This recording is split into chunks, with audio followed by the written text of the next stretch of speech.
ख्वाजा साहब, यकतरफा एहतसाब के ऊपर और नैब की साख के ऊपर इससे सख्त ऑर्डर आज तक कभी नहीं देखा मैंने। पूरे इदारे की साख को उन्होंने क्वेश्चन कर दिया। ठीक। बिस्मिल्लाहिर्रहमानिर्रहीम। शुक्रिया नदीम मलिक साहब। पहली बात यह है कि मैं आज पहली बार ये नहीं कह रहा और मैं अकेला नहीं कह रहा, बहुत से लोग ये बात कहते रहे हैं, पाकिस्तान में एहतसाब का अमल कभी भी शफाफ नहीं रहा और ये पहली बार नहीं है। दहाइयों से एहतसाब के नाम पे सियासी मुखालफिन को टारगेट किया गया। एहतसाब का जो मौजूदा कानून है, ये परवेज़ मुशर्रफ साहब के दौर में इसको एक ड्रैकोनियन लॉ बनाया गया और मैंने कभी अपने दौरे हुकूमत के एहतसाब को भी सपोर्ट नहीं किया जिसे सैफ रहमान साहब लीड कर रहे थे, वो भी ठीक नहीं था। और उसके बाद बतदरीज इसमें इजाफा हुआ और जब मुशर्रफ साहब आए तो मुकम्मल तौर पे नैब के अदारे को और नैब के कानून को अपने मुखालफिन को ब्रेक करने के लिए उन्होंने इस्तेमाल किया। कभी वो कामयाब हुए, कभी वो नाकाम हुए। और ये जो बुनियाद, जब आप किसी इमारत की बुनियाद गलत रख देंगे तो फिर मुसलसल उसमें ख़राबी आएगी।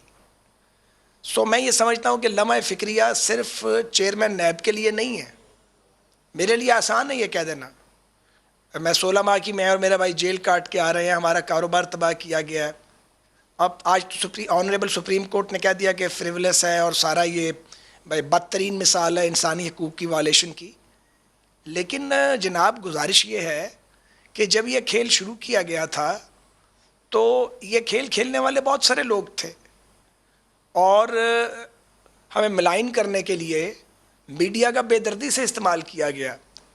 हमारी तो बात भी माजरत के साथ सुनी नहीं जाती थी, ना अदालत में ना मीडिया में। आपको शायद मेरी बात अच्छी ना लगे, इवन आपके अपने चैनल पर भी हमारी बात नहीं सुनी गई।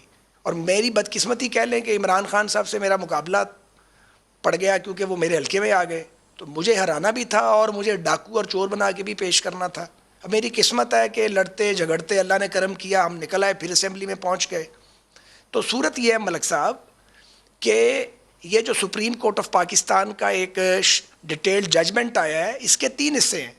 इसका एक हिस्सा जो है सिर्फ उसका ताल्लुक मेरे मुकदमे के साथ है, जिसमें जो डिटेल अभी आपने पढ़ी है मैं उसको दोहराता नहीं है कि उसमें केस तो फारिग हो जाता है, मगर 2 हिस्से और भी हैं। एक ये कि पाकिस्तान में एहतसाब के अमल को पॉलिटिकल इंजीनियरिंग के लिए यूज़ किया गया, और दूसरे ये कि पाकिस्तान में ये जो ज़्यादती है, ये जो बदसलूकी है, ये मुसलसल की गई है और हमेशा से पाकिस्तान में बोनों को मुसल्लत किया गया है और जो कौम को सर्व करने वाले लोग थे उनको टारगेट किया गया है। तो मेरा ये ख्याल है, बजाय इसको ये कहा जाए, मैं मुख्तसर करता हूँ बात को, ये किसकी जीत और किसकी हार है, हम सब को इससे सबक हासिल करना चाहिए। सिर्फ नैब को नहीं, हमें भी एक सबक हासिल करना चाहिए। इसलिए मैं ये कहना, आज मैंने कहा है, मुझसे पहले शाहिद साहब कह चुके हैं, अब्बास शाहिद खाकान साहब, उससे पहले और लोग कह चुके हैं, जो सुपीरियर कोर्ट्स की भी बहुत सारी ऑब्जर्वेशंस आ चुकी हैं। इस बार डिटेल्ड एक जजमेंट आ गई है कि जनाब ये मौजूदा नैब का कानून पाकिस्तान के कवानीन और इंसाफ के तकाज़ों से बुरी तरह मुतसादम है।